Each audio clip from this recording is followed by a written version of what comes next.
Hey guys, so today I'm going to be looking at petty revenges. So yeah, let's just get right into the video. My dad, who is trans, has discovered how to beat transphobes in the South. We're currently in the South visiting family. When we were at a restaurant, my dad had to go to the bathroom.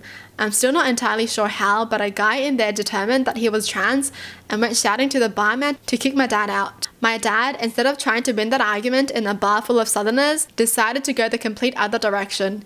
He channeled his inner Southern righteous fury and went off on the man for accusing him of being a transgender, demanded he be kicked out, and called the guy an agent of Satan. Long story short, it worked. Got the other guy and his family kicked out and got a free beer for his troubles.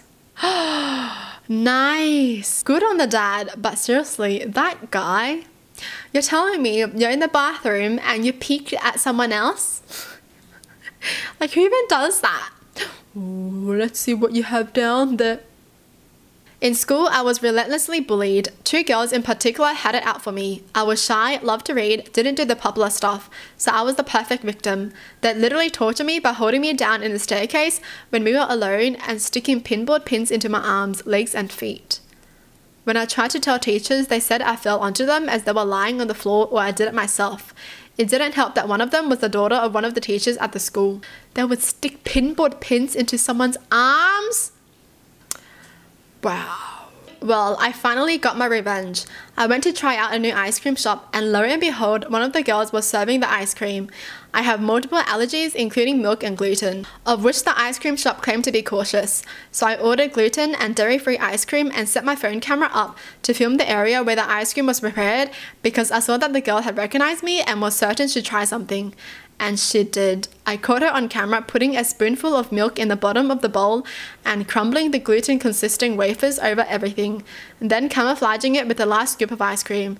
She put it down in front of me and said, "I hope you enjoy it." I sweetly smiled at her and asked if she could get the owner of the shop because I wanted to thank her for being so welcoming to guests with allergies. You can guess what happened next. I showed the owner the video and told her that I'd like to press charges because in my country it is considered a criminal offense called inflicting bodily harm to serve someone an allergen when you know that person is allergic. The bully will never work anywhere where she'll come in contact with food again and she'll have this on her criminal record for years.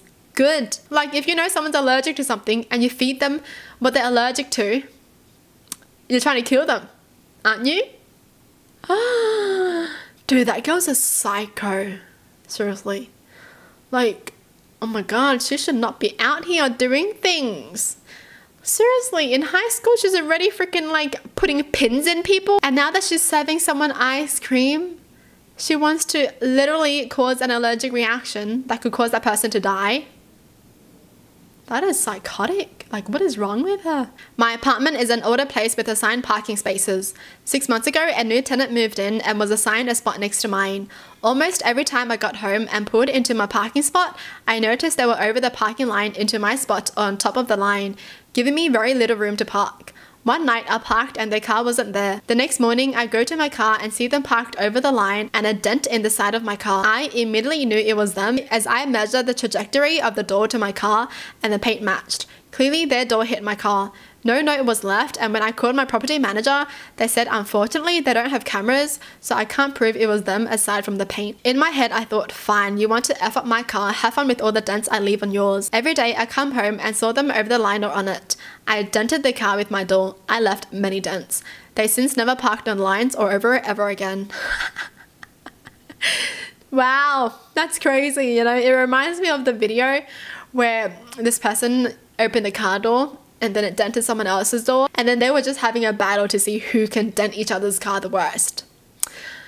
That was a funny video. I think it was like a skit or something. So this all started about a month ago. I'm quite an UFC fan and often comment and engage with posts on Twitter. I can't remember exactly what the post was now, but someone didn't take too kindly to one of my comments about a fight. Because of this, he made it to his personal mission to troll me.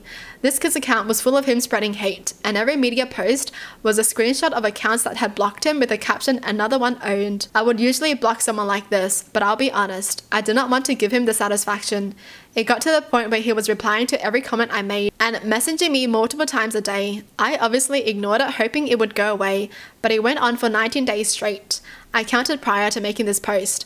Cue petty revenge. I eventually replied and asked him if he had a problem with me. He sent me his phone number. He did not. After a week of me ignoring him, he sent me a phone number. I asked him to screenshot his phone ID to prove it was his real number. He did, and it was. I searched it on Google to find the area code. This wasn't enough, but luckily for me, he had sent his PayPal QR code to a celebrity to ask to be blessed. I used this QR code and tried to pay him some so I could find the name associated with his PayPal. Using this, I searched his name on Facebook and filtered the search for his area code. I found him. I knew this was him as his cover photo was a picture of his dog, one he'd posted prior on Twitter. I told him I'd give him one last chance to apologize. He was still being horrible and racist. I sent the screenshot of his and his mother's Facebook account. He had his account pretty open and had her as mother. His demeanor completely changed. He got scared and started profusely apologizing. I feel kind of bad for this, but I told him I was going to be monitoring his account in the future and let anyone else know who he decides to troll his real identity. I don't think it helps I threatened to find his address also. This is kind of for my own satisfaction, but after he blocked me, I SS'd that and put it on my account with the same captions he did. As assumed, this guy was like 15 years old, so I guess you can say this is extra petty. I feel like he got what he deserved. Dude, I would have told his mom. Your son, do you see what he's been doing on the internet? Is that how you raise him? Yeah, get his computer taken away from him. That's what he deserves. Well, that's it for the video. Hope you guys enjoyed. Tell me in the comments down below what your thoughts are. And as always, thanks for watching. Hope you guys liked it. And I'll see you guys next time. Bye.